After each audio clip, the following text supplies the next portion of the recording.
बिस्मिल्लाहिर्रहमानिर्रहीम। अस्सलाम वालेकुम व्यूअर्स, कैसे हैं आप? अल्लाह ताला आपको खुश रखे, आबाद रखे, आमीन। आज जी हम बना रहे हैं कद्दू गोश्त। बहुत ही मज़े का बनता है और हम इसको प्रेशर कुकर में बनाएंगे तो बहुत जल्दी से बन जाता है। चलिए इसको बनाना शुरू करते हैं। रेसिपी पसंद आए लाइक कर दीजिएगा। ये हम बनाएंगे प्रेशर कुकर में। 1 कप घी का डाल देते हैं।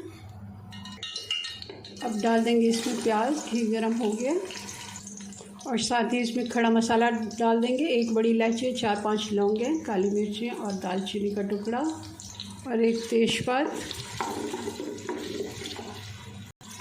2 से 3 मिनट हम प्याज को खड़े मसाले के साथ फ्राई कर लेते हैं और साथ ही इसमें मटन भी ऐड कर देते हैं।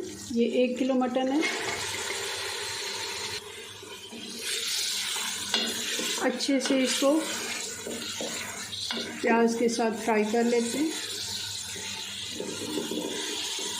और साथ अदरक और लहसुन 2 से 3 टेबलस्पून डालेंगे। ये भी हम साथ साथ फ्राई कर लेते हैं।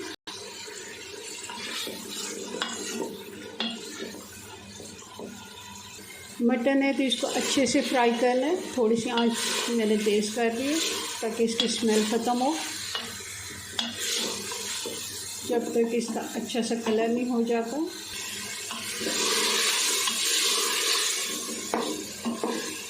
अच्छे से हमने गोश्त को 4 से 5 मिनट फ्राई कर लिया। जब तक इसका पानी खुश्क नहीं हो जाता हम डाल देते हैं मसाले।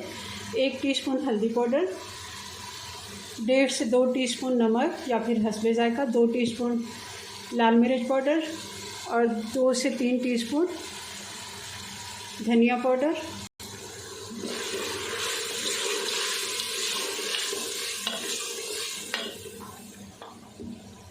और टमाटर डाल देंगे। 3 मीडियम साइज़ के टमाटर थे जिनको मैंने स्लाइस में काट लिया।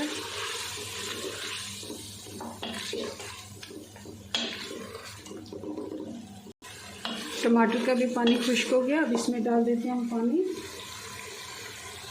2 गिलास मैं इसमें पानी डाल रही हूँ क्योंकि फ्रिज में रखा हुआ गोश्त है तो इसमें थोड़ा सा पानी हम ज़्यादा डालेंगे ताकि अच्छे से गोश्त हमारा गल जाए।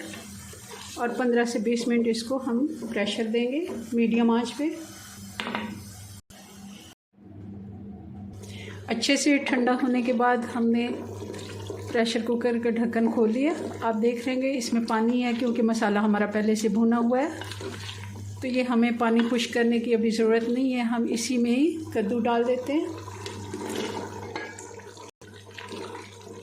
और साथ ही इसमें हरी मिर्चें साबुत डाल देंगे। 2 से 3 मिनट हमने कद्दू को भी गोश्त के साथ भून लिया और पानी कद्दू ने छोड़ दिया। बहुत ज़्यादा हमें पानी खुश्क करने की ज़रूरत नहीं है। अब आपको जितना शोरबा बनाना है उतना आप पानी डालें। मैं 1 गिलास इसमें पानी डाल रही हूँ और सिर्फ हम 5 मिनट का इसको प्रेशर देंगे ताकि अच्छे से कद्दू गल जाए। तो 5 मिनट गुजर गए हैं और अच्छे से हमारे कद्दू गल गए हैं। गोश्त पहले से ही गला हुआ था। तो अब इसमें डाल देते हैं गरम मसाला। 1 टीस्पून गरम मसाला डालेंगे, धनिया डालेंगे हरा वाला और इतना ही मुझे शोरबा इसका बनाना था। अगर आपको ज़्यादा बनाना है थोड़ा सा और पानी डाल सकते हैं। कम करना है तो 2 मिनट और चूल्हे पे रहने दें। चलें जी इसको डिश आउट करते हैं। जी तो ये हमारा मज़ेदार सा कद्दू गोश्त बन के तैयार है। बहुत ही मज़े का बनता है, बहुत जल्दी बन जाता है। चलें जी अपनी दुआ में याद रखें। मिलते हैं नेक्स्ट वीडियो में नई रेसिपी के साथ। तब तक के लिए अल्लाह हाफिज़।